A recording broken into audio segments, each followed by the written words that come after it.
A historic winter storm hit Texas. Millions of folks lost power, and unfortunately, hundreds of lives were lost. The state faced a reckoning. But out of that darkness came stories of resilience and even love. Tonight, we look back at that historic storm that hit Texas, and we meet a couple who found love in the cold. If you sit down and think about it, it does feel like a full 5 years. Yeah. Yeah, we've been busy. Casey and Ryan Miller have been busy. They met 5 years ago, just days before the winter storm hit.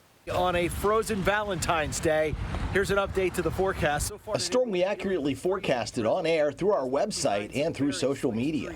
Snow is expected to develop and move into the area tonight. It will become heavy at times overnight. Please be careful if you have to travel this evening. I would advise against it.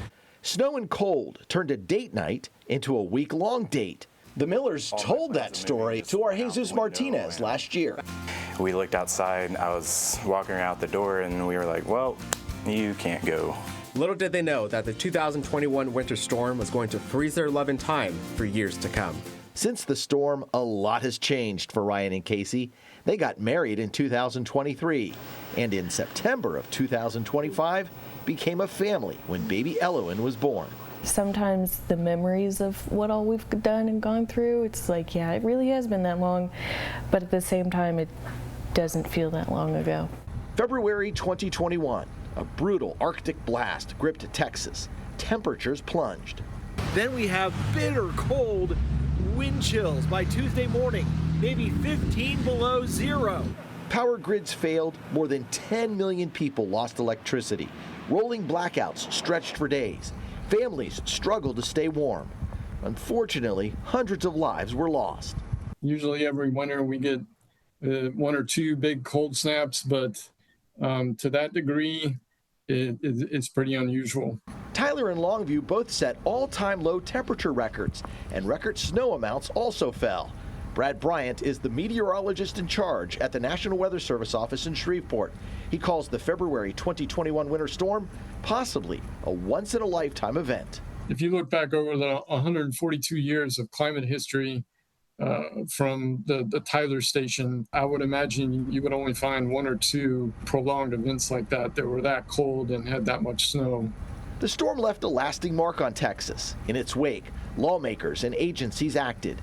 The power grid was improved. Power plants and gas lines were winterized. For instance, Oncor built new substations, upgraded wires, and added smart switches aimed at improving reliability and reducing outage times. Here, specifically in East Texas, we've added a couple of substations that would increase load for the East Texas areas. Experts say preparation is key. Every winter, the Texas Department of Transportation continues an effort to treat roads before any storm. I know we are constantly, though, looking for innovation and new ways to do things, but for this year, we'll still continue to use that brine solution. It's something that we can prepare on site. Still, everyone remembers the roads caked in ice and snow for days. The brine solution in rock salt, no match for the snow and cold. Despite that storm, TxDOT maintains storms like 2021 are too rare to keep a snowplow in East Texas. We do have what I would call a plow, I'm sure it's called something else, that we can put on the front of trucks that can help push things out of the way if needed, help get ice off the road. And more changes coming from the National Weather Service, a new way of messaging the dangers of extreme cold. Instead of the hard freeze warnings, if that same event were to happen again, you would see a lot of extreme cold warnings mixed with cold weather advisories. Back at the Millers' home are more reminders of the winter storm. Ryan now works for a firm helping power companies make their power lines and poles more resilient. So that's something that's going on not just in Texas, but across the nation as well. So it was kind of a wake-up call for a lot of people to, even if their systems were good, make them better. And it may sound odd, but the first few days home with baby Elowen were somewhat reminiscent of the feeling during the winter storm. Right after we had the baby and we had our first couple nights at home, and it was in those first 2 weeks of survival mode with a newborn and trying to figure out like when to wake up, what to do, what routine to get. It felt reminiscent of the snowstorm a little bit.